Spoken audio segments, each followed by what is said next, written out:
What's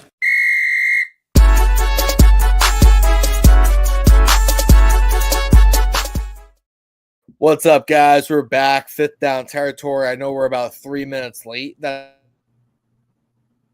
because we're slightly incompetent. We're not fully incompetent like the New England Patriots front office for putting together that offensive line. It's truly offensive to my eyes. That's where we're going to start because we're going to roll through the show. We got a lot of games to talk about. My biggest surprise, man, just how inept this Patriots coaching staff is. It's a freaking joke. Coaching staff, front office.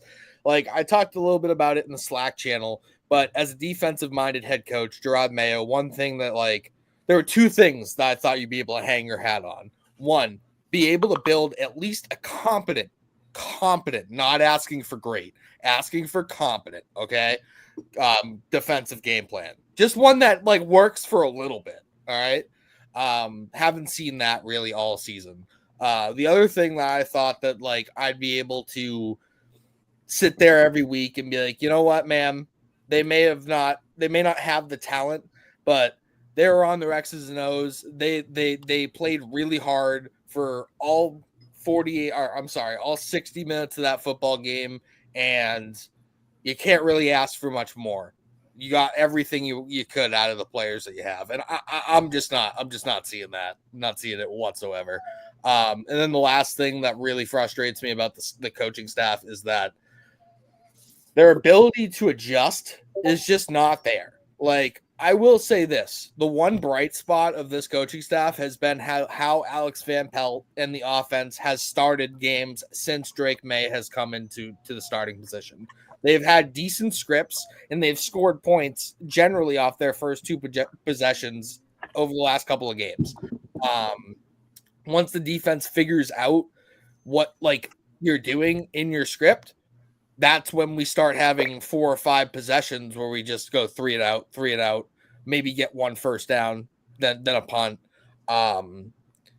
That's an issue. On the defensive side of the ball, like, you're seeing Puka Nacua, you're seeing Cooper Kupp, you're seeing the Dolphins do whatever you want. So there's one play in the Dolphins game, the second Devon Achane touchdown, right? Where you had 2 people on the right side of the line of scrimmage. I think it was Waddle and Hill. They both just do the crosser up and over. They're both on the levels crosser going to the other goal post. And Devon Achane just runs a little wheel route. And there is not a singular Patriot within a freaking mile of my home dude over in the corner in the flat. So, like, that's just inept. It's inept. And then the front office, that offensive line, man, I could go put cones out there could do better blocking. All right. It's a freaking joke. People are putting that fumble on Drake May. He wouldn't have fumbled the ball if Devontae Jacobs didn't get walked back 7 feet in 2 seconds. Like, you hike the ball, that homie's on skates moving backwards. Like, yo, I got to get way out of the way. Okay. I think I just went for 3 minutes. So you guys, where do you guys go? Where do you guys go from there?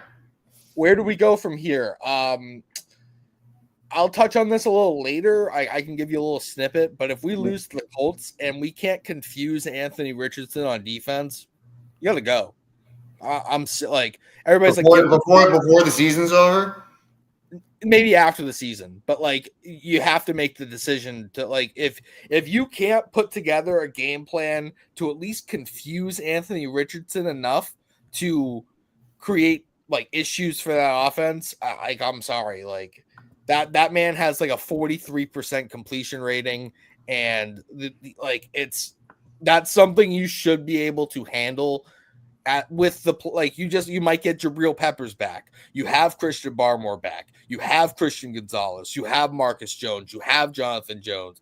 Keon White's there. Like, you have enough pieces on this defense to create a game plan to at least stop one facet, one thing that they don't stop what the opposing team does well, and they don't stop with their opposing team's best players. And, like, if you didn't learn that in 15 years of being with Bill Belichick, I'm not sure you can learn anything. Front office, gotta go. You had the most cap space and great draft picks for a whole season. You did what with it? Nothing. You got Drake May. Good job. You picked the third dude and the third pick who just happened to be there for you. You sucked good enough, in a year where there was 3 quarterbacks, that doesn't count as being smart. Every other draft pick, every other free agent signing that they've brought in outside of this team has sucked. Okay, I'm done now. All right. You got it out. I hope That you felt feel really better. good. That felt I know really good. you were on a roll. I wanted to let you keep going. Whew. Nolan, run it. I don't know how to follow that up, but that's why I let you go. I had to get that off my chest, man. That was fire. That was fire. Woo! Well, my biggest surprise from this week definitely was how Dallas somehow figured it out.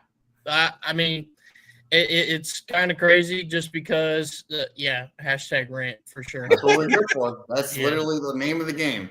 Exactly. Good at it. I do know as well. Yeah.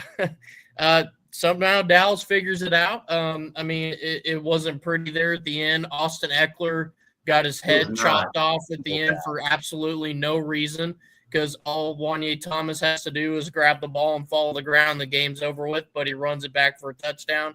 So I don't know, man. I mean, good for Dallas. And what's crazy is they're only like a game and a half out of first because of how the NFC East is sitting. And it's absolutely absurd. I don't have any hope. I'm not putting any investment into it, but it is kind of crazy to sit at 4-7 and have Dallas win against the Commanders, who we thought might just absolutely. You said they're a game and a half out of first, but you don't have hope. So what you want to know how you guys get hope? You want to know how you bring hope back to Jerry World? How's that? You go sign Danny Dimes. You go bring in Danny Dimes to go play quarterback. I saw a report that idea. The team he's favored to sign with right now is actually Buffalo. That's kind of cool. Like, when I said a game and a half, that was like a pipe dream in my head that it felt like a game and a half. Because in reality, we're 5 games back of first, and we're 2.5 back from second. So it's not actually there. I still hope Jones goes there because he's at least, I don't know, that'd be hilarious to me. It would be funny. It would just be a great, like, if he just somehow goes to Dallas and like they just like etch into a wild card spot. They don't even have to win the game because they're Dallas. They wouldn't win the game even if they're stacked. But so yeah, even getting that spot, you're doing just as much as Dak Prescott does, like on a regular basis. I'll make mine quick here. I'm pretty much in line with Nolan as always. Just the ending of that game was just absolutely absurd. It's one of the craziest endings I think an NFL game has had in some time. I did not see it live. I was on the golf course and I was getting the sleeper updates on my phone. Like as I was 6-yard touchdown, you're like. And it's like he missed the kick, and it's like onside kick. They returned the kick. I was like, what is going on right now? Like, it was just absolutely absurd. And then I went back and saw the highlights, and they were playing the replay at the bar that I work at, and I waited, and I was there for the extra point that he missed. I knew it was coming, and he misses it, and I just go, and it's like dead silent bar, and I just yell, "Loser!" Everyone started cracking up, and I was like, it's going to be bad when they show the highlight of an extra point. Yeah, like you never want to see those. Like, if the kicker comes up on an extra point highlight, it's going to be bad. Like they wouldn't be showing it unless it's the game winner. And the absolute cherry on top of all of it, that kicker for the Commanders is now on IR. Oh my! Yeah, I did not hear that. IR. I don't think I've ever seen Terry McLaurin run. That's a snapshot right there. I think that was Terry McLaurin's top speed, like playing football. Like he hit the cross and then broke up field. I've never seen him run that fast, straight up. Like, obviously he's a fast dude, but like he's not like a Tyreek Hill burner. He was cooking on that play. Like, also I felt like Dallas at that point was just like, oh, we're losing. I'm not chasing him. He's gone. All right, I'm not pulling a hammy chasing that guy. But But yeah, no, the fastest I've ever seen him run straight up. So that was cool. Book, you want to start overreactions, underreactions? Yeah, this is always the hardest section of the whole slate for me. I swear. I like the other ones I can usually breeze through. This one I got to really think about. Because you got to think about what other people are like talking about. I feel like, you know what I mean? So yeah, my overreaction was one of the things we were talking about pre-show. The Chiefs not covering the spread and winning ugly. Who cares? It's a W. Yeah, that's it. That's the only stat that matters. EPA and I know and DVOA are the next gen stats that everyone's really hard for. But this team picks up first downs. This team wins games, unless it's against the Buffalo Bills, but that's another story. And I said it before the show. I remember when the Bills last year beat the Giants. And Tyrod Taylor was playing, and it came down to like the very last play, and it was like really ugly. It was like 12-10 or 12-9 or something like that we won. And I remember there were some Giants fans. They're like, "You should be ashamed," yada yada yada. And I'm like, maybe, but in 2 or 3 weeks, no one's gonna care.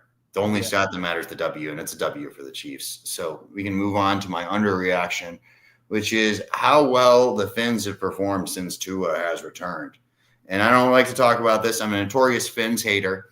We don't have to worry about them anymore because we swept them, unless they really go on a rally and somehow find us in the offs, which is possible. They're really like they have a very slim margin for error, and they got this game coming up against the Packers is a big one. They got the Niners on their schedule, which are pretty suspect right now. They got the Texans on their schedule, which are also kind of suspect. Not playing that well. And but I think that there's also there's something to really be said about how good can notice how good a player is like when they're gone and when they're injured, and you see it in the NBA even more so because like it's like smaller teams and players have more influence. But like the level of influence that Tua has over this team is fucking high. It really is. They're a shell of a team without him, but now they're looking competent, and that speaks volumes. That's my underreaction. Yeah, I definitely feel that. I think that like highlights an importance on backup quarterbacks that I feel like the league doesn't really have right now. Like their backups were so far away from what Tua was being able to produce. Like it's just it wasn't even close to being able to be competitive. And isn't that what your backup quarterback's supposed to be? Like a spot starter if your quarterback's missing time, like who should be able to get you a win or two, you know what I mean? And I don't think that Skylar Thompson or Tyler Huntley were really possible like to do that. So interesting point there. Nolan, you want to do yours? Yep. So my overreaction for this week was the Vikings kind of being back in that contender role, mostly because, they won some good games and they put it together, but I just haven't quite seen everything from the Vikings that says, oh, okay, they could go beat Detroit. They could go into Detroit, beat them, take the division. I just don't. I haven't seen any version of them capable of that yet. I know Hayden here at Stadium Rant would very much disagree with me, but until I see a little bit more, I mean, I'd pump the brakes on it a little bit. If they can beat Detroit here in the late part of the season, then maybe things shift just a little bit as far as like to their favor looking forward. As far as underreaction, we talked about this a little bit already, but the Texans are scary for me to even like confidently pick anymore. Earlier in the season, I was like, yeah, I could go into any matchup of theirs that I'm looking at and say, yeah, they could win that. Now it's really, really kind of worrisome where they are. They finally get Nico Collins back, and they still lose. CJ Stroud is just turning the ball over, and it's a problem. So if they don't figure it out, I mean, they might squeak into the playoffs because the rest of their division is absolute garbage. But if they do, it's going to be a quick one and done wild card exit, and that's not what they want. They want to be so much more than that. So underreaction right now is where the Texans are kind of sitting for me. I really love that point. I think their interior offensive line's really like banged up right now. I think that Titus Howard and Laramie Tunsil aren't playing their best football currently. The Stephon Diggs injury is hurting them more than they want to admit. I know that John Mechie's making more plays for them, but they haven't really clicked. Obviously, Joe Mixon is a really important part of that. You have Nico Collins, Tank Dell, CJ Stroud. Like, you should be able to figure it out on offense. The defense has played like suspect as well. I think Will Anderson is starting to get back to form, and once him and Daniil Hunter are really cooking, then like I feel like that defense will start to kind of put itself back together. One thing about the Lions, real quick, before I do mine, I'm sorry, the Vikings. I feel like they kind of have shown that they have just about everything that you need to be a very like solid contender. Like they lost Ivan Pace and Cam Robinson in this last game. If both of them are out for extended periods of time, that hurts them really bad. Won't lie to you there. Ivan Pace has been like a really, really big pass rusher for them in Brian Flores' system. And obviously they brought Cam Robinson in to like negate the Christian Darrisaw loss. So if they're healthy, I like why not? They have Justin Jefferson, Jordan Addison, TJ Hawkinson, Aaron Jones. Sam Darnold's playing excellent football. Kevin O'Connell's a really good head coach. Brian Flores, like the issue with the Vikings has always been their defense, and B Flow's kind of fixed that, you know. So I just want to kind of touch on that point. Counter that a little bit. Sure. Always Sure. love playing devil's advocate. My overreaction is that the Giants made a bad move dumping Daniel Jones. I don't think that this was a bad move for New York.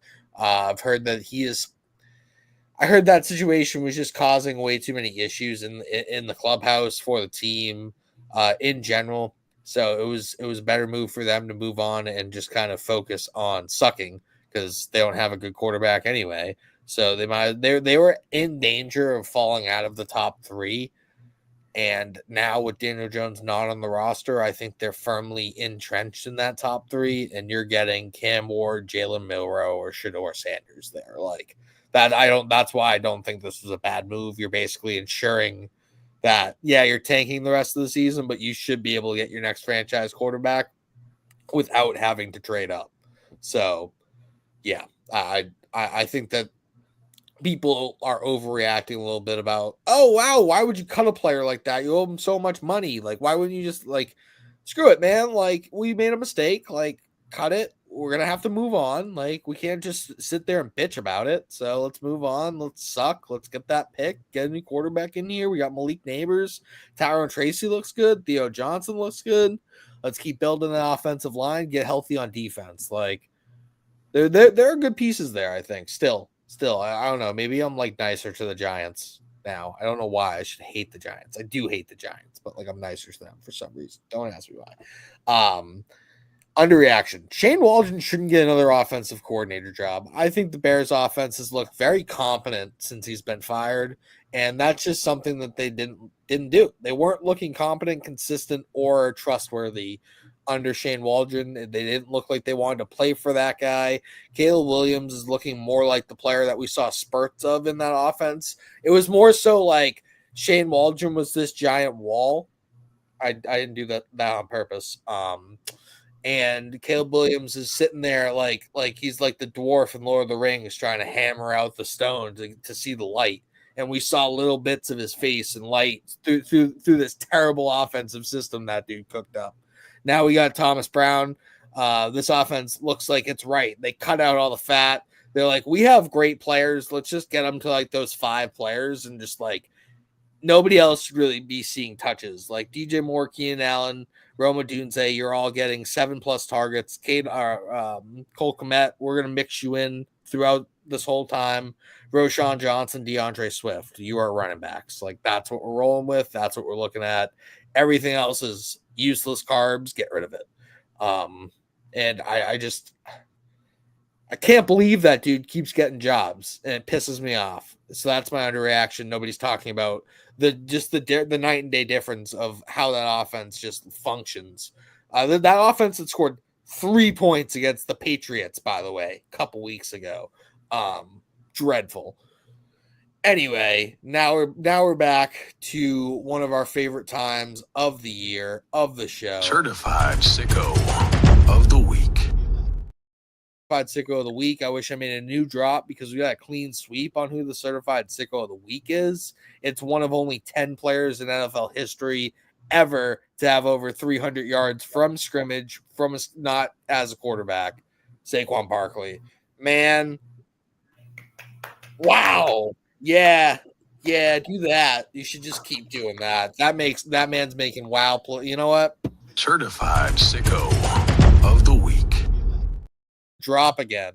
That man's something else. Homie had 73 yards in the first half of that game. You're like, all right, this is looking like I'm feeling pretty good here. First play of the second half, rips a 72-yard touchdown. You're like, oh, so you're just gonna go ahead and like double that, right? Cool. Well, almost the last play of the game, he's like, oh, you want another one? Like we turned this performance from a great performance to a historic night, and yeah, man.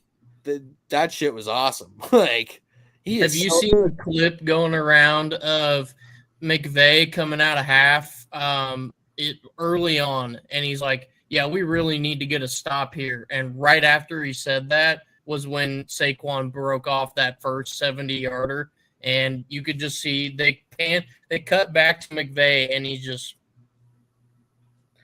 that wasn't even awful, like, defense. Like they collapsed on him like they should have, and homie just made 3 sick moves and then cut up field, and then the safeties were like, did he just get out of that? And by the time they said that in their brain, he was 20 yards past them, and then it was over. Like, you're like, oh Jesus, because dude, he made that ill cut and then went out. You're just like, wow, look at that man run.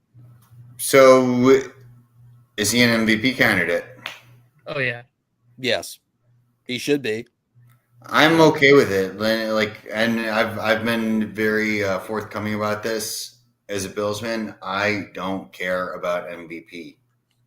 I don't at all. And I'm okay with that attention going to him and that attention coming off of Josh. Yeah, I get that. I don't know. I just think when you look at that Eagles team, especially towards the end, I just don't know if they would give the award to a running back 2 years in a row. I definitely get that. It's just when you look at what the Eagles were doing end of last year. I didn't even realize you said that. I was trying to get what I was trying to say out so I wouldn't forget it. And like I was like, all right, yeah. Then I realized what you were saying, and I was like, wait a minute, that's not right. But they were in bad shape last year towards the end of the year. Then they get spanked by the Bucs in the playoffs, get knocked out. People were like talking about Sirianni's job security at the beginning of this year. He's a pretty good coach. I mean, I don't know. He's kind of a doofus, but like his players play hard. He's kind of douchey, but He's kind of douchey too. He fits the city. He fits that city. He's kind of douchey, kind of smart, a little bit of a dick, but generally he's probably an okay dude. So if you win games, you're an okay dude in football. That's just kind of how it works. No, I just think he's changed the whole complexion of this team, and that's why he should get MVP looks. Like, he's changed the whole complexion of this offense, and when it comes down to it, you're like running the football is vastly important in the playoffs. And if you have Jalen Hurts, Saquon Barkley in that offensive line, that's going to be an issue. And if you're like selling out to stop the run, you're like, okay, well, AJ Brown, Devonta Smith are going to get behind you. Like, if you're stopping that, then Dallas Goedert might get you. You know, like, I don't know. There's just so many ways to. They have multiple ways to win. No, they could really make a run to the championship game here. Their defense is starting to look good too. Like Jalen Carter's starting to look like, oh, like this is like who the number one prospect in that whole draft that you guys got at 10, right? Oh yeah, like that's sick. Like we're starting to see why he was billed as that prospect, and Quinyon Mitchell, Cooper DeJean, they're changing that secondary right up. So yeah, the birds are scary. JC, I know you're getting hot and bothered. Go take a lap outside. We're gonna talk about now take a hike. I had an accident. You had an accident? What does that mean? You! Pissy Pants Player of the Week. Yeah, I thought it was good time to transition to that. Hint, hint.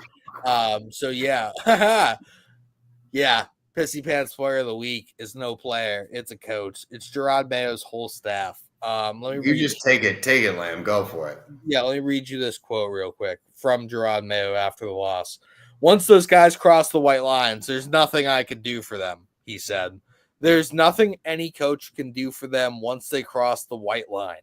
It's my job to continue to prepare not only them, but our coaches to go out there and play better football. Gotta make adjustments, brother. Yeah, no, that's what Bill Belichick was so great at. And that's what separates good coaches and great coaches is like knowing when plan A is not working and going from plan A, okay, so we got to go to here. And that tells me he's not prepared to do that. It scares me, like, to my core. That's what that does. Like, what do you mean there's nothing you can do? Like, what are you just looking at them in the game? Like, I don't know, man. Can't help you.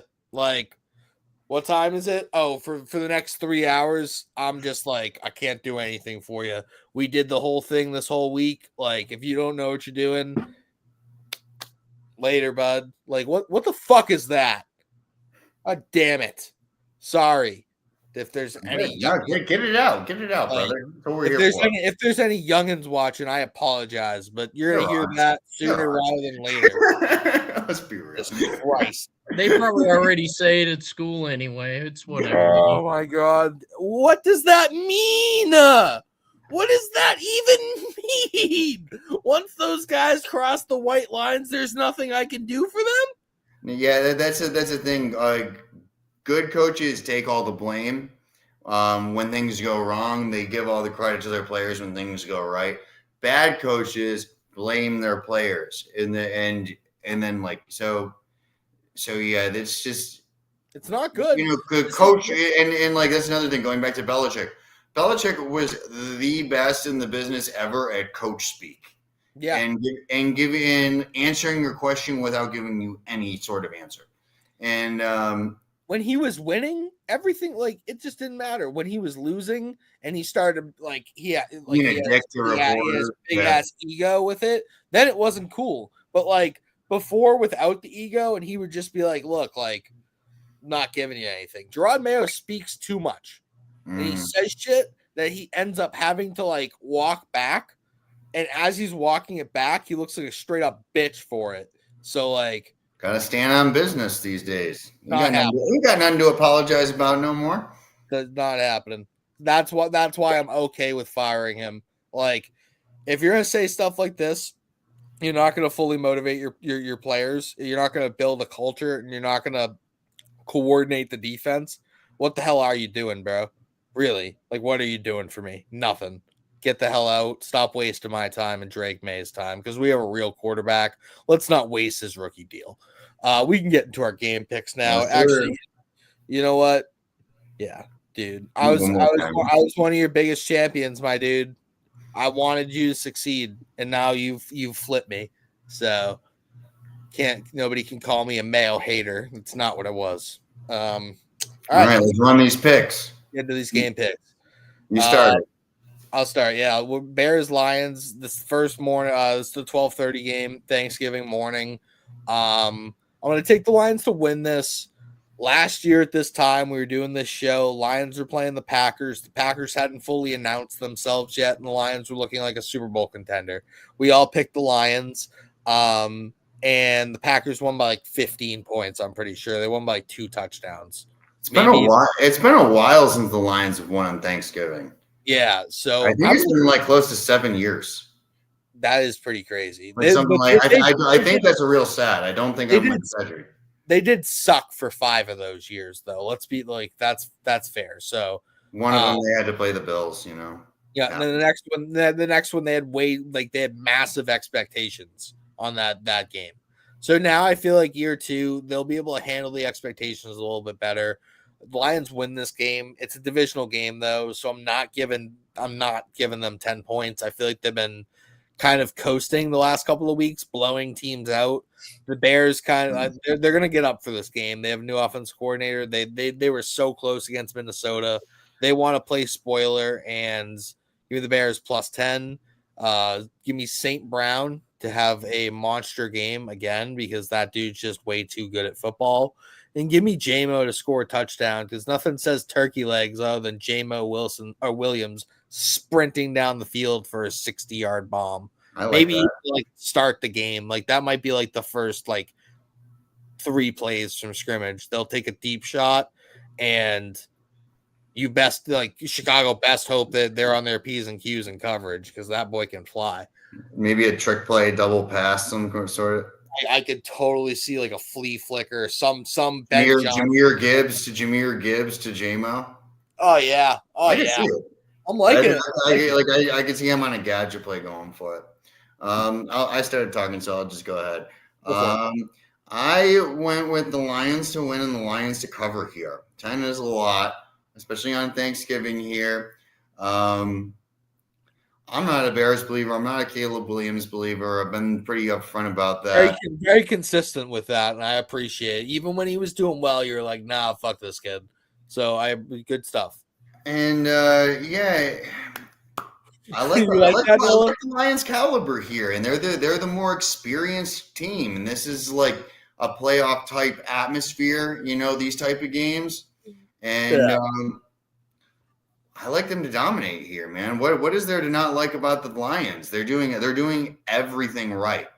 What level of like individual matchups are they not winning here? It's like my pick against their spread.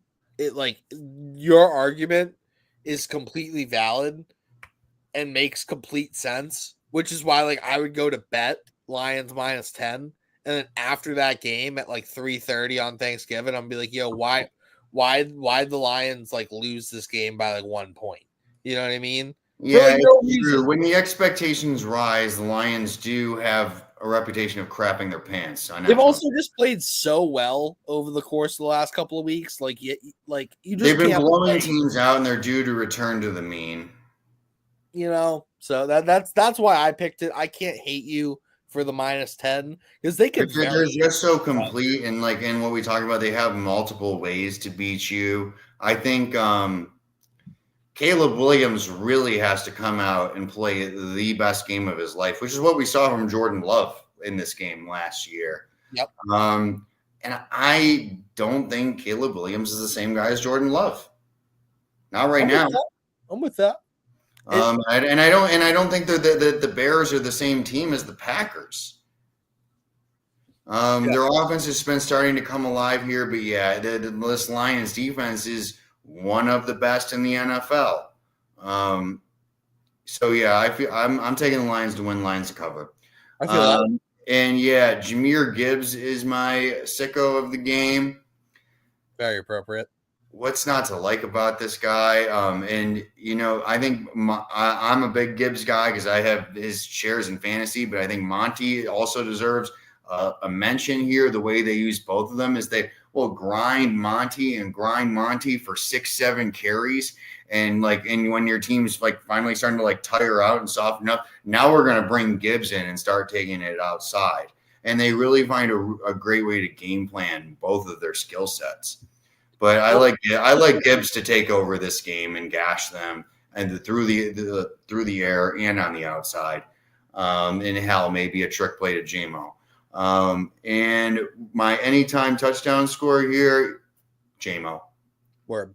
2 quick points on that. Their offensive line's gross, both interior wise, which is what Monty does well, and in the tackles, which is what Gibbs does well, and zone outside runs is what you're talking about. So This is the 9th game where both of them have scored a touchdown together, which is 3rd all time for a pair of teammates. 9th game where they've both scored a touchdown. Ridiculous. Yeah, Nolan, go for it. Yeah. And to kind of, I went and did my handy Google search. Last time the Lions is killing it with his comments over here, by the way. I just gotta say, yeah, he's had some good ones that we haven't highlighted. Sorry to interrupt you. Sorry to interrupt you, Nolan. You're okay. That's pretty wild, JC. No. This was a good one too. Yep. Hold the mail. Hold the mail. Yeah, we can hold the mail. We'll give all the mail to Will Levis. All right, he can handle it. So last time the Lions won on Thanksgiving was 2016. So this will be 8 years. It's been 7. We're going on. That brings pressure. They play there every year. Yeah, it's been a while. But I'm gonna go Lions to win. I do like the Bears to cover that 10. I agree that they're gonna maybe have a bit more of a come to earth moment with how they've been playing lately. Doesn't mean they can't win by a touchdown and it feel like way more than a touchdown if they control the game in every aspect, which they've been able to do. Stud, though, I'm going Goff. I think this is one of those games. He's been super accurate this year. He has not played, frantic, and we've seen him make a lot of mistakes in years prior. This year, he's cut down on those mistakes, and this is a big-time game for them to really, really put a bigger stranglehold on the division. So I like Goff to go out and play well, and then I have Gibbs as my anytime. Kid's crazy. I know at first a lot of people were like, "Oh, what the hell is Chicago doing taking him?" Or what's Detroit taking him early on in the draft like this? Well, they saw something on tape, and man, is it working out. So I'll stick with Gibbs there. I'll swing it into second game for Thanksgiving here. The trash fest between Dallas. The designated Nat Bowl. This is gonna be a fun bad game, but I'll get into that when it's my turn. Sure. So all right. Cowboys, everything for me. I'm gonna go take him to win, take him to cover. I actually have Rico Dowdle as my stud. I think this is a good opportunity for us to continue to test Rico Dowdle out, just because the Giants are suspect in every area. So why not get the run game going? And then I have Luke Schoonmaker as my anytime touchdown scorer. He got very active this last week with Ferguson out. I don't know if Ferguson's going to pass concussion protocol with the quick turnaround to Thursday. So Schoonmaker it is for me. Word. Go for it, Boogie. Yeah, I'm pretty close here with you. I was debating this one for a minute, and I was thinking Cowboys are coming off a win here, and then I'm just remembering how bad the Giants are. Cowboys play their best at home. They really do play way better at home than they do on the road here. Not this year. Not this year, but this is the Giants that we're talking about with Tommy DeVito. And the gabagool, his mom's chicken cutlets. Baker Mayfield. I want to see that again from Certified Sicko of the Week. Yes, JC, please clip that for us. Yeah. I love that drop. Oh, it was too perfect. That was way too perfect. I had to. I'm gonna go with the Cowboys to win here. I'm gonna go with Rico Dowdle as my guy, but I'll go with 1B, Cooper Rush here, who may not be that much worse than Dak Prescott. He's not that much worse. I'm just going to say that, and you guys can crucify me for it later. But what have we seen on tape? It's comparable. I would say it's comparable in the playoffs. Dak Prescott in the playoffs, he looks like that. But yeah, so So last but not least, my anytime touchdown scorer, I went a little bit crazy with this one. I took Trayvon Diggs. Love Because I don't think the idea of Tommy DeVito throwing a pick six is in a national TV game is that crazy. And Trayvon Diggs is due. Yeah. So you go ahead. So we're 2 games in, 40 minutes in. That's excellent. You can pick it up. Right on schedule. But this is a fun bad game because you have like the Heartland American and Cooper Rush facing the reigning Italian American of the year in Tommy DeVito. This is just 2 bad teams who have had bad seasons, who have backup quarterbacks in, who both have star wide receivers, and this is just going to be a fun bad game. Like this could have, like, if one of the if Dak was in and Daniel Jones wasn't playing, or even if he was playing, got an old fashioned suck off. Yeah, exactly. Who doesn't love one of those? Yeah, I said that, Nolan. I did. I'm really glad you did, because that's exactly what that game is. But it should be a fun bad game. It's gonna be like in Longest Yard when they're running around in the mud. Yeah. Just bullshit, dude. That was just some schoolyard bullshit. That's right. We got some schoolyard bullshit on hook. What the hell is more American than unbuttoning your pants, sitting down on the couch, and loading up 3 more brewskis so you don't have to get up, so you can watch Cooper Rush play Tommy DeVito at prime Make time. yourself a turkey sandwich. Yeah, little lefties, still warm lefties. Those are awesome, dude. That game's gonna suck, but it's gonna be fun. Let's talk about Dolphins Packers. This is actually a good game. I have the Packers winning, Packers covering.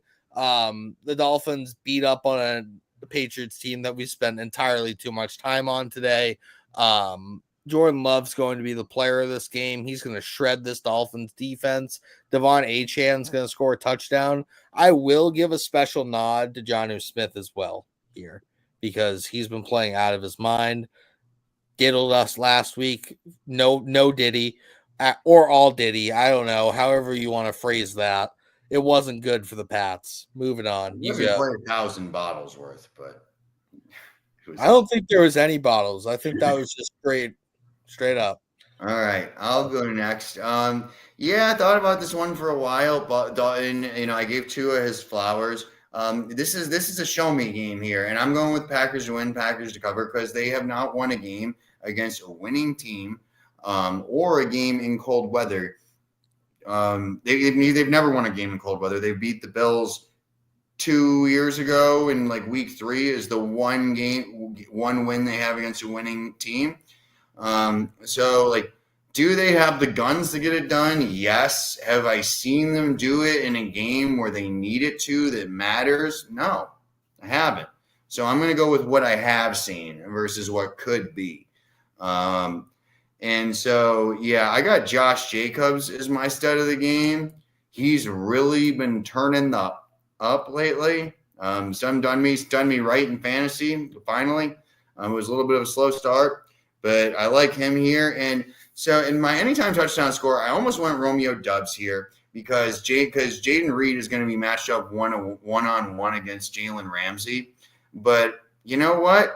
Man, I'm taking Jaden Reed here. I think Jalen Ramsey routinely gets cooked against the elite quarterbacks and elite wide receivers. And I think Jaden Reed is an elite wide receiver. You can quote me on it. He might he plays a lot of snaps in the slot. Christian Watson and Ramsey might be matching up outside. So it's even better for Reed. I love that play. Real quick on Tua though, like he has not been throwing the deep ball like at all, really.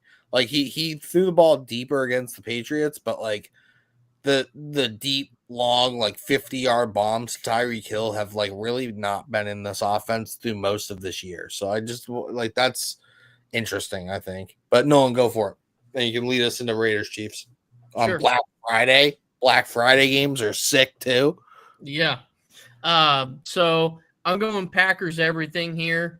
I really just don't have any confidence in Miami in this game. And I did a little research on what the weather's going to be Sunday for this game, 27? and it's a low of 24 or a high of 24, a low of 16 in Green Bay. So that is Not including wind chill. yeah. So that is games Thursday night. It's Thursday. You hear me? The game's Thursday night. Yeah, it's Thursday night. So it's probably gonna be even colder Thursday night instead of Sunday at 1. Like, oh, okay. It's still gonna be 30 and lower. I mean, they don't play. You said Sunday. I just want it's Thursday game. Yeah. No, yeah. So it's still gonna be 30 and lower. So nightmare fuel for them. So I'll go Packers. Everything. Jordan Love for stud. Josh Jacobs for any time. They're really starting to feed him in the red zone again. So I'll be confident with that. Raiders Chiefs. I got Chiefs, but I do have Raiders to cover. 12.5 is a large window. And the last time these two teams played, the Raiders were right there in it.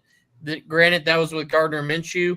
I don't know how healthy Aiden McConnell is for the Raiders, but if that's who's their quarterback, for some reason, Kansas City will let them hang around. I think 12.5 is too big of a spread. Mahomes for stud. And then I do have Kelsey for any time.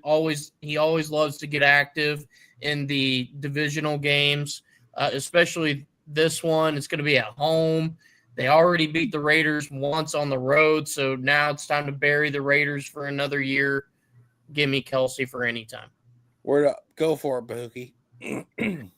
Yeah, pretty similar here. Chiefs winning, Raiders covering. I'm not choosing the Chiefs to cover any more 10-point spreads this year. I thought they were gonna come out of that Buffalo loss like with a vengeance, and they really showed that they did not care either way that they won or they lost is what that performance told me. Is it was another game, and okay, that's cool. They're still the 1 seed, yeah, I don't. That's just not how the Chiefs win. That's not how they operate, unless it's against the Dolphins or who quit on them in the cold weather. So I'm going with Chiefs covering or Raiders covering the spread. Sorry. Isaiah Pacheco is supposed to be back this week. That's huge for this team. That is absolutely massive. And I went with him as my stud of the game. Does he put up stud of the game numbers this week? Maybe not necessarily, but just what this means for their team and being more multiple with their attack. It's also worth mentioning when we beat the Chiefs last year in the regular season, they were also without Pacheco, and he really adds another dimension to this offense, and that's gonna start happening. Maybe not in full this week, but it's gonna start trending that way soon.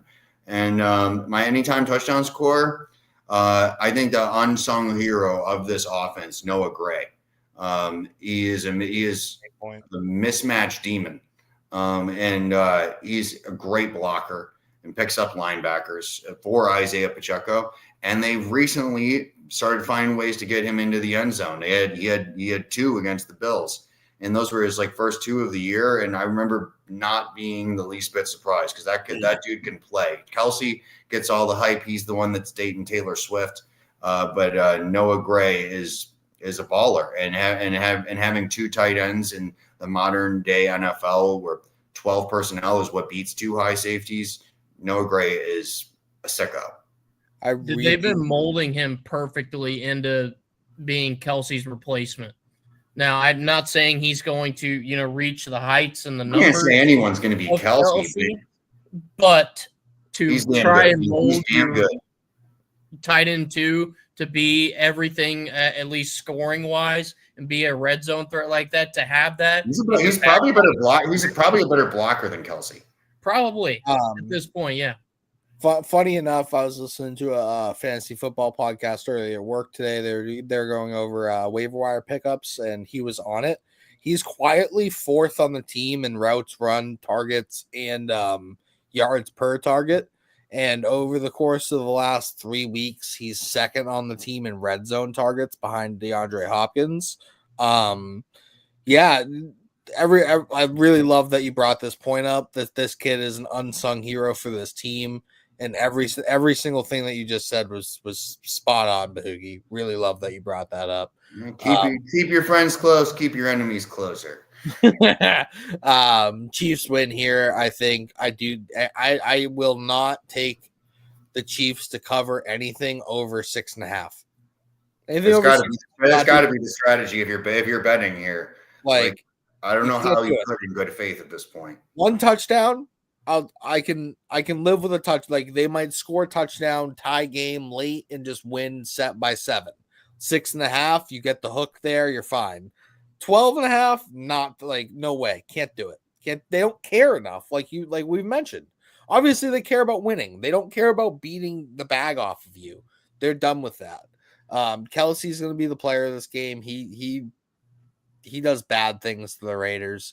Isaiah Pacheco, I do have scoring a touchdown. If he's healthy, he makes the ground afraid that he is running.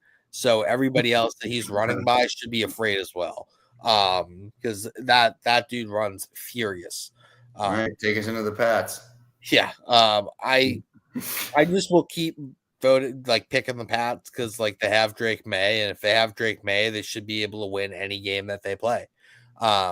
Especially against a team that you should be able to confuse this quarterback. This defense is not that good. This organization, this New England Patriots organization, got pantsed by the Colts last year in Germany. That game was the reason Bill Belichick was fired.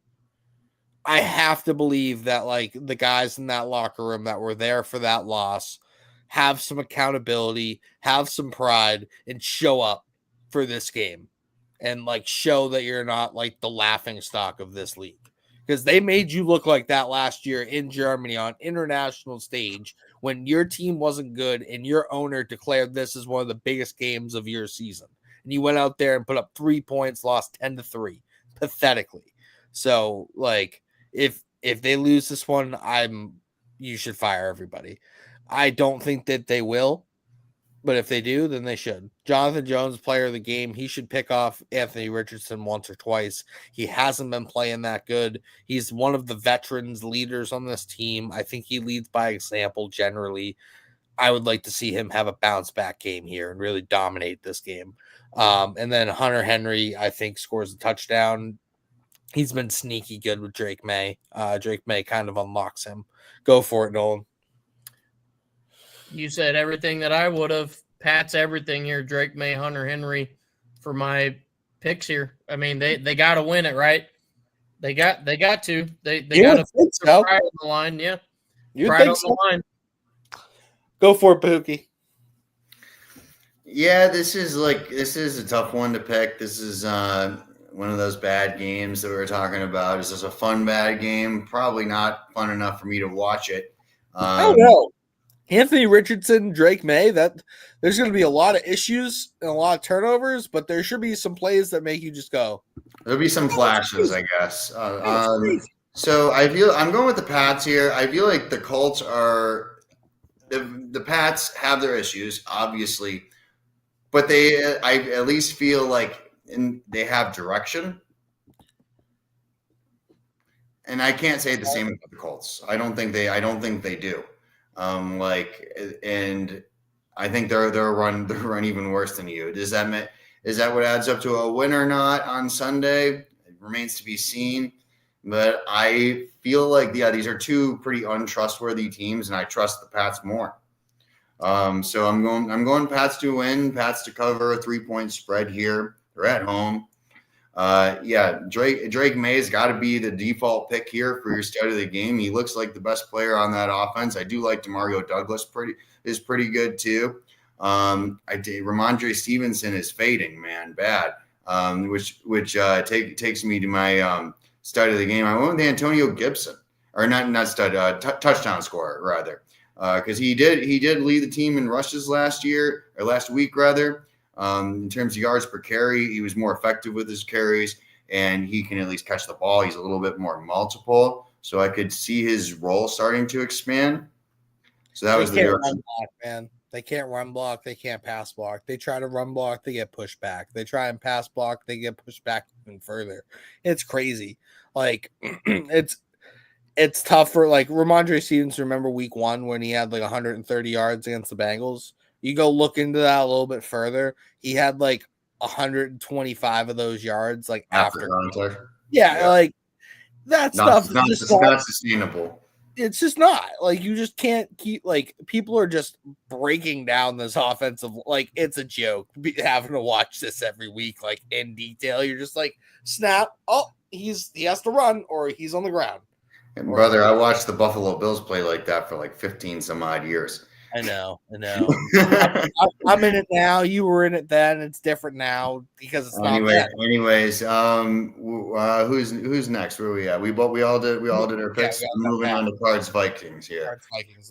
This was a tough one to pick here for me. I ended up going Cards, and I don't feel great about it. You have a good line on the Cards, though. That doesn't make me feel good about my Vikings pick. They're coming off of a really poor performance here against the Seahawks. And the Seahawks are a funny team, man. Like they're a team I cannot get a read on for the life of me. I watched the Bills go in there and beat the brakes off of them. Yeah, and they're in their own stadium, and I was like, this is. And at the time, they were first in the division, and I was like, this is not a division champion if I ever saw one. Like the Cards, at least, like again, are like multiple in their attack, and this Vikings team, they're 9-2. But I still just can't believe in them. Maybe that's my own fault. I don't know. And I have this gut feeling that I just believe more in the Cardinals. I know the records say one thing, yada yada. So I went with the Cards here to win, Cards to cover. Obviously, the Vikings favored by 3.5. And Kyler put up some yards last week. Threw a pick. I didn't want to go with him as my stud, so I like Trey McBride here. He's been one of the best tight ends in the NFL. Throughout the year, people who had his stocks and held on to him. He was a little bit of a slow starter, but he's really coming on here, and he's a reliable target at all levels, especially in the red zone.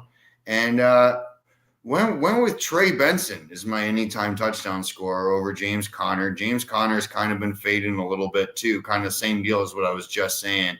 And Trey Benson was a little bit more effective with his carries. And I feel like, this is kind of that time of the year where that young running back could kind of start to see their stocks rise. So I felt okay about that pick. Word. Go for it, Nolan. Vikings everything, man. They played with their food in Chicago and almost got bit in the ass. They want to go out and get a good, confident win here late in the year. Vikings. What do you have for Sicko and touchdown score? Darnold for Sicko, Hawkinson for touchdown.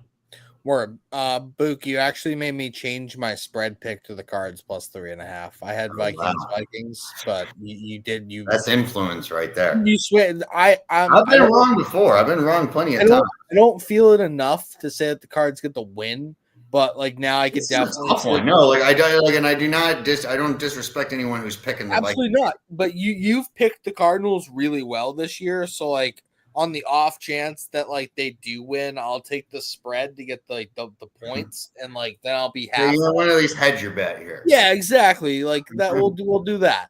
I do think Justin Jefferson's going to explode this game. He did not have a great game last week. He's kind of been a little bit of what you would call a slump for a player like that. I could easily see him putting up 11 for 202 in this game, and just guys like that don't get held down multiple games in a row. Generally, yeah, you just cannot And the offense, it's not the offense's fault. Jordan Addison had 1 for 61 and 2. Yeah, he popped off. Yeah, Hawkinson had 8 for 117. The offense is still good. He just didn't get a piece of the pie. He's going to take the whole pie next week. I do think that Hawkinson does get into the end zone like Nolan does, though. He's kind of You're seeing like the TJ Hawkinson that you saw before the ACL. He picked right back up where he left off. It took him like 1 or 2 weeks to be like, okay, I'm one of the top 3 to 5 tight ends in the NFL. Well, he got all the yards and receptions this last week. He just didn't get into the end zone. So, I mean, if they can replicate that level and add the end zone in. Yeah, dominant. He's going to be a problem. Like that offense is good enough to sustain all 3 of those pieces and Aaron Jones.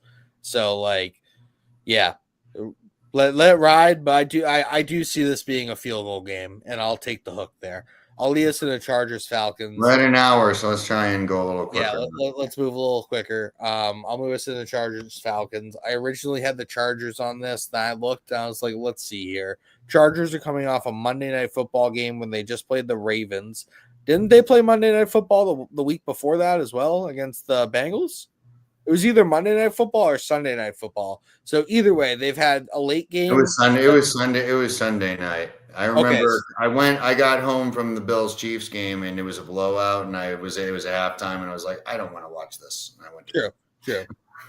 So they had the late game 2 weeks ago. They had a Monday night game, so it's a short week coming into a Falcon, going to Atlanta to a Falcons team coming off a bye after they got smoked up in a game against the Seahawks where Michael Penix actually made his NFL debut.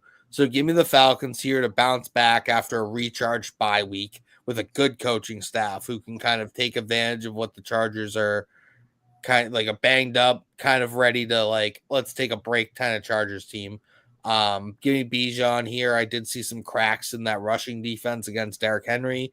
21 carries, 24 carries, I think it was, for 140 yards. Like, you're still picking up 6-7 yards a carry there. Like, you're eating. So give me Bijan there to score a touchdown as well. Go for it, Nolan. Falcons, everything for me. Kirk Cousins is going to want to have a big bounce back game, like you said. And I got Bijan for my touchdown guy as well. Word. Go for it, Bahuki. Tell us why we're wrong.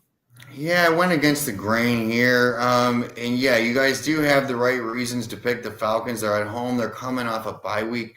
They also suck. I feel that. As a division leader, like, they are not like listen to what like come on. Like Kirk Cousins is one of the most underrated players in the NFL, but this is the perfect spot for them to shit all over themselves. That's such a Kirk Cousins thing to do too, unfortunately. Like I'm just being real with you guys. I think that Jim Harbaugh is going to come out and have this team ready to go. I would not want to be at a Chargers practice this week. I would not want to be there. Like, and I just trust him in a game like this to bounce back. So yeah, I got him as my stud of the game because I thought, what is it like being in film right now as a Charger player? Absolute hell. That's what it is. I like that. No, that's what I like. I think about like those days went back. But anyways, moving on, trying to go quicker.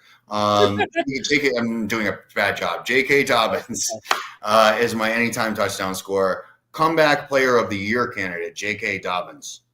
If he plays. Yeah. He's out injured. I've done this like 2 or 3 times this year. I hate when I do that. I don't know if he's out yet, but he did leave the game and didn't return. So that's usually not a good sign. Yeah, it's not really what you want. All right. Well, I'm gonna stand on my business and say J.K. Dobbins because of his body of work, and I think he does deserve his flowers coming off of the injuries and everything that he's had, and moving cross country, and for the most part picking up where he left off.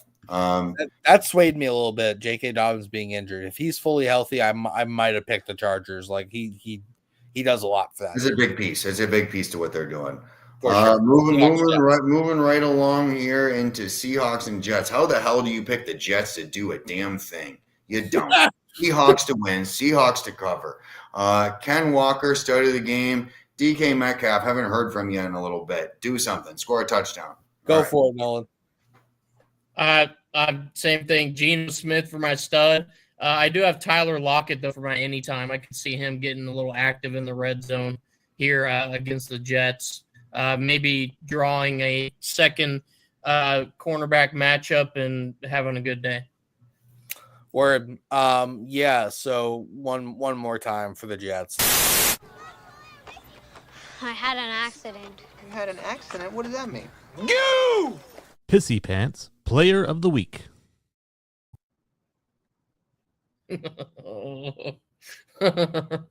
So he's appeared on this list twice. This Jets team almost caught it a third time, even on a bye week. That's when you know shit's not going well for the Jets. Yeah, Aaron Rodgers is reportedly denied assistance from trainers because he doesn't want there to be an injury report, which could then lead to him getting benched.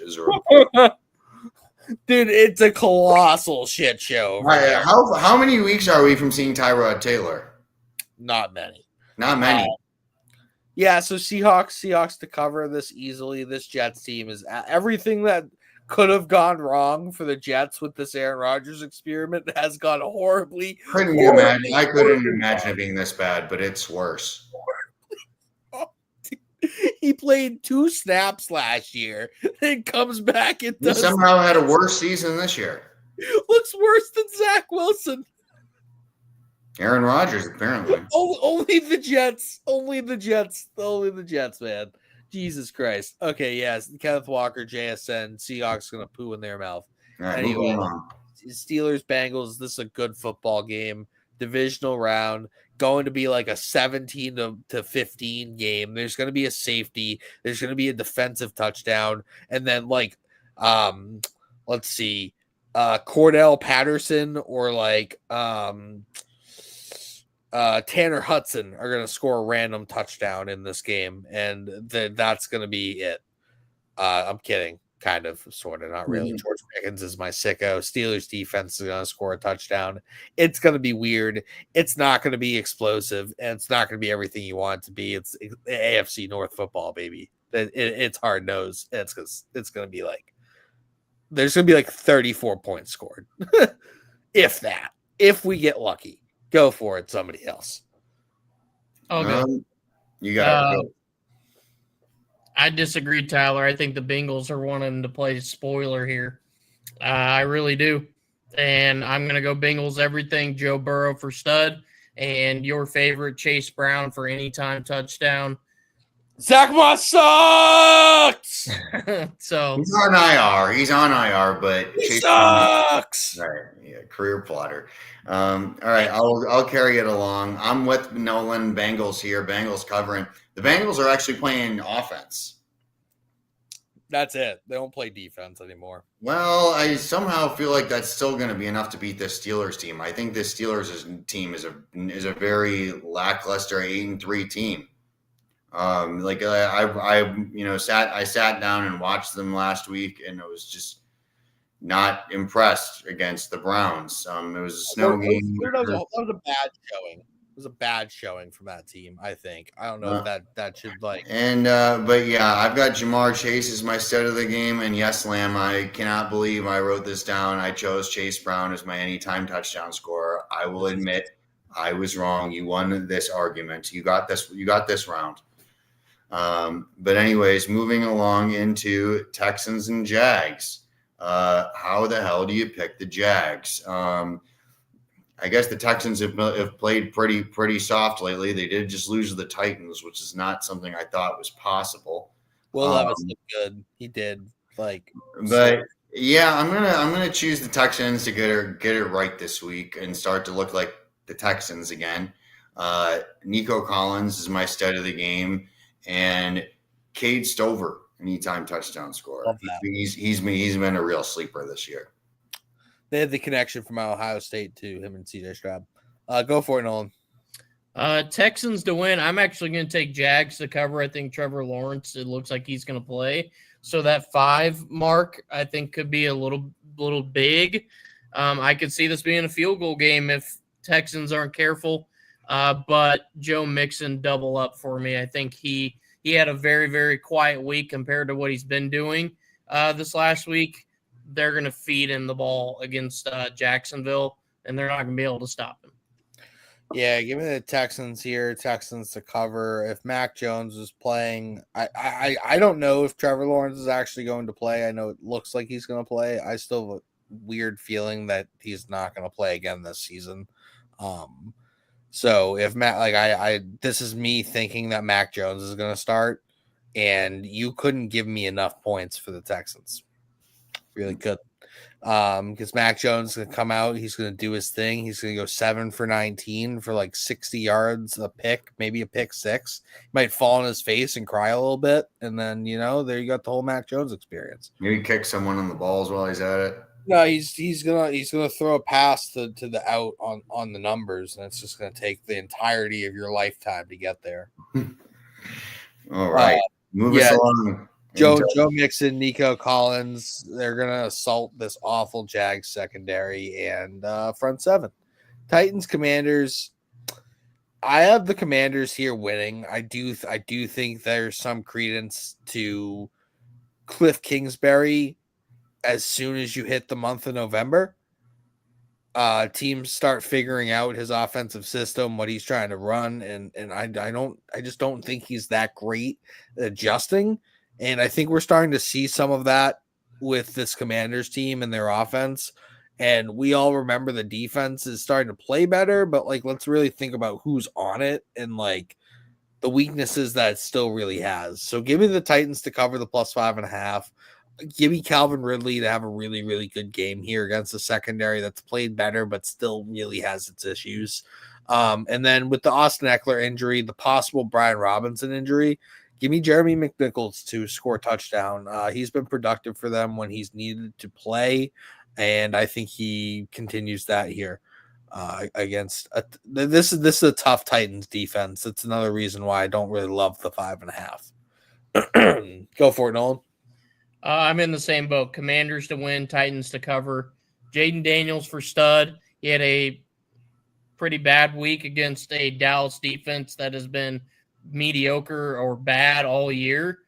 So I think he's going to want to bounce back. I could see him using his legs quite a bit in this game, hurting them there. And then I have Scary Terry for touch. Yeah, Scary Terry for any time. They barely used him against Dallas until the very, very end. Use him this week. He's a valuable guy. We saw earlier on in the season. He's pretty damn good when you can get him going. So, Scary Terry. I'm Scary Terry, bitch. Oh, bitch. Oh, bitch. Anyways, I went with the communists here to win, to cover, in their communist color scheme. Oh, bitch. Oh, bitch. But anyways, and yeah, so I went with Jaden Daniels, my dynasty starter, is start of the game. Thank you. Where is you now, bro? Where is you now, bro? Out the playoffs. I am not dead yet, bitch. Oh, that's not what you took from me. I am barely treading water is what I'm doing, but I'm not dead yet. But anyways, I digress. Jaden Daniels has not only been very effective throwing the ball, but running the ball as well. Shut up, fuck you.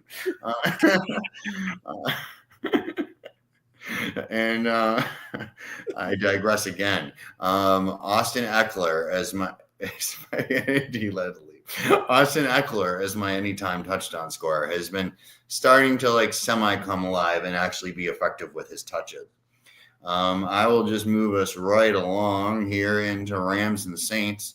I've got Rams to win. I've got Rams to cover. The Saints are the ain'ts at this point. There's very little to believe in them about besides this one guy who you guys are going to mention. I'll leave him to you because he does deserve his flowers. But that one guy is not enough for me to pick them to win or to cover. Kyron Williams has been one of the best players in the NFL this year. I'm going to continue to take him as my sicko. And Cooper Kupp is back, and he is still Cooper Kupp, and he's still one of the best route runners in the NFL and still finds seams that other people can't. He's got a little bit of Lionel Messi in him. I like him to find his way into the end zone this week. Go for it, Nolan. Rams everything. Matt Stafford for my stud, but Taysom Hill for my anytime touchdown. When I saw you put that in there, Tyler, I was like, yeah, that makes a lot of sense. He feels right. He does too much. to not at least see the end zone once in this game. So, yeah, they don't have a good tight, they don't have a true tight end or a backup running back or a backup quarterback, and he plays all three of those positions for them, and it's crazy. So yeah, I have him scoring a touchdown. Why is this line at 3? Can anybody like explain that to me? Like I get that the Rams got blown out by the Eagles, but like the Saints, like, yeah, you guys played them tough when you had everybody healthy. You don't have everybody healthy now. MVS is your number one receiver. Get out of here at +3. Go Bulls. Go Bulls. Go Bulls for sure. Like that fire. Love MVS. Not a dig on him. Dig on the Saints. And Cooper Kupp, yeah, give me that for a Sicko. Go Bulls. Go Bulls! He's just like, this offense is fucking cornballs, man. I did that just to piss you off, and I'm glad I got a reaction. Thank you. You gotta live the life, brother. You just gotta live the life, brother. Yeah, I grew that group of five life. God damn it. We're getting out, I promise. I hope. We only have a couple more games left, guys. Let me finish. All right, go ahead. Football. This team has a very short target tree. It's literally Puka, Cooper, Kyron. Sometimes you get 2 tight end targets, and then maybe some Demarcus Robinson sprinkled in. And then that is the whole offense. And they're like, we'll score 30 points a game just doing this. So yeah, give me Cooper Kupp, Sicko, because that's the offense. Eagles, Ravens, best game of the week. Possible. This is a banger. This one's a banger. This is a game of the year contender. 2 teams very, very similar. You have Jalen Hurts and Saquon Barkley on one side, and on the other side, you have Derrick Henry and Lamar Jackson. Yuckity, yuck. I feel bad for the defensive coordinator. So obviously this game's going under, but give me the Eagles here to win. Give me the Eagles here to cover. Give me A.J. Brown to just dominate this game. This secondary for the Ravens is putrid. They're not good. They're very bad. Every time they get a stop, they're holding somebody up and they're getting flagged for it. They actually have the most accepted penalties in the league this year with 95 last time I checked. It could have been more after the end of that last game they played against the Chargers, though. Derrick Henry's going to score. I just think the Eagles are playing better football. We've seen the Ravens have a couple of hiccups later in the season. The Eagles kind of worked out their shit earlier. Yeah, give me the Eagles here. Go for it, Nolan. If this was in Philly, I would have been on the Eagles train with you, but I'm going to go Ravens to win and cover here. This is a big-time game. This is a very big matchup for both of these teams to resume build a little bit. I'm going to go Derrick Henry for stud. He's going to have to play well if they want to play well overall. But Saquon for any time. I mean, it's going to happen. JC does not like that answer, but I'm going to go Ravens at home. I have to. I'm going with my gut. Shit. This might be the sickest running back game we'll ever watch in our lifetime. Like, it could be. Like, that. Like, name 2 running backs who are playing better football, like, at this point in time, who are going to play each other. And, like, I don't know. This is a really big game. This is 2 running backs who are older, who changed teams, who people thought they were washed. They're both having, like, the best careers of their season or close to it. See, when CMC comes back, he'll be in that conversation too. But like, he's not into the swing like these guys are. These guys are playing each other, so I just mean this game specifically. Like, we might see some crazy shit from the running back position. No, you're right about that. Go now. I'll go ahead and run it now. I went with the Ravens to win here at home. Did not feel great about this one. I took the Eagles to cover the +3. I think that this could very likely end much like the Ravens' last 2 games have, coming down to a 2-point conversion. Is what I was thinking. Is like I think this is going to be that kind of close of a game. I can't believe I'm doing this, and I chose Lamar Jackson as my stud of the game, and because you can very easily put Derrick Henry here if you're going to win. I think Lamar, if the Ravens are going to win this game, Lamar Jackson has to make some throws in the fourth quarter and in the red zone, and at least get him down there without turning the ball over. And if not now, when? And they're at home here, so that's the pick I'm making. And I don't feel, if I'm taking the Eagles to cover the spread, I don't feel that great about it. But that's kind of where I'm at. And yeah, you're stupid if you're not taking Saquon Barkley as an anytime touchdown scorer. I mean, what's the plus minus on that? He's got to be like minus 500 for a touchdown or minus 200. Yeah, they'll probably both come in at like minus 170 to minus 210. Like that's where they live now. But yeah, I think he's going to find his way into the end zone. I think that's a pretty safe bet. I think he's more than once. All right, and we're moving on to the 49ers at the Buffalo Bills. Monday Night Football. But is Brock Purdy playing? It doesn't matter. There's going to be 2 or 3 feet of snow. It's going to be like minus 20 with wind chill. It's going to be absolutely brutal. So Bills to win here. Bills by $1 billion. This is a game to take an alt line on, in my opinion. The Niners are a shell of themselves. We don't play this team often. I think the last time we did was out in San Francisco, and they had Nick Mullins, and we beat the brakes off of them. I don't see a single reason why you take the Niners here. If Brock Purdy does go into this game, he's going to get knocked out of this game. This is a good time to take a scheduled loss. Like looking at the rest of the season, if you're the Niners, is a math guy. Josh Allen's going to take over this game, whether that be with his arm or with his legs. He has the arm strength to put it through the wind there. But I think that this is you're going to see some big runs here.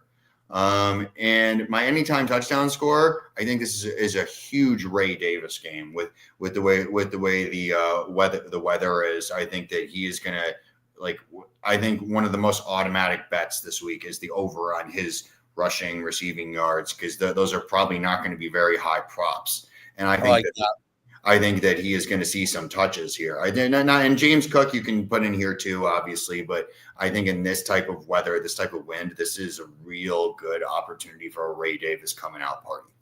Love that. It's why you draft it. Like, this is the type of game why you draft a player like that. Go for it, Nolan. Bills everything here. I mean, I looked at the weather on this too because I was curious. Once you get into late November up in Buffalo, it starts to get a little different. It's different. Yeah, it's man. So, no, not everyone's gritty like that. Not everyone crawls through the mud, through the trenches like we do up there. James Cook for stud, Josh Allen for any time, quarterback sneak, central, tush push, whatever you want to call it, mafia push. I don't care. Give me the Bills here to win. I'm taking the 49ers to cover if two things. If Brock Purdy and Trent Williams play, the 49ers should be able to cover this football game. Yes, it's cold. Yes, it's windy. They have freaking CMC. You give him Trent Williams back and the offensive line plays better. You have Brock Purdy to give you at least some semblance of a threat to pass. You should be able to cover a touchdown spread with all the other pieces that they have. If Brock Purdy doesn't play, maybe you don't even want to go to Buffalo. You should probably just stay in San Fran. Josh Allen to take over this game, certified sicko, MVP. Josh Allen is everything you want him to be. And if he doesn't do it with his arms or his legs, he's going to do it with a different organ. So moving on to moving on, Broncos. Browns at Broncos. Clearly, this show is not going on the radio anymore. But yeah, no. Browns at Broncos. Broncos minus 5.5. They've been playing really good football. Fuck Bo Nix. Sean Payton's dope. Broncos cover. Cortland Sutton, Nick Chubb. Oh, Bo Nix, rookie of the year, huh? No, maybe. Okay. Yeah. You took the Zach Moss. I'll take my Bo Nix. I'm just gonna secretly hope for his downfall in the corner over here. Don't worry. Hey man, that's football. That's football. Not by If you're not rooting for your enemy's downfall, you're lying. Not by injury. I just want him to generally suck. No injuries. Yeah. I got Broncos to win here. Broncos to cover. Bo Nix, rookie of the year. Javonte Williams is my anytime touchdown scorer. Javonte Williams is so annoying. Player's so annoying. Go for it, Nolan. Broncos to win. I'm actually going to take Browns to cover that 5.5. I think they could do it. They could make this a field goal game. Why not? A classic Jameis Winston game. He's going to come out and throw for like 4 touchdowns. He's going to give some absolutely. The horse is in the stable, but the Lord has to deliver the win. The Lord placed me here in the mountains to do great things. In real football weather in Denver, Colorado. We're almost 25 minutes over, and we're just quoting Jameis. All worth every second. If you stood here with us, you better hit us with a like and a subscribe. Damn it, we have been entertaining to say the very least. This was a good episode. I had fun. Bo Nix for stud, Cortland Sutton for any time. I love what Sutton's starting to do here late in the season, really starting to find a stride with Bo Nix. It's got to have Denver feeling good that they have a wide receiver 1 connection there for their rookie. So, man. I think he's fully back. I think Cortland Sutton's like fully back from his like really brutal ACL tear that happened like 4 years ago. I think he's like finally back to the player that we thought he was going to be.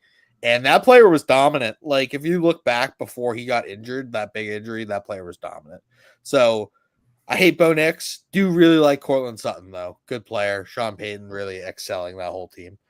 That defense is also just nasty. Way better than we thought it was going to be. Then they're playing above their means as well.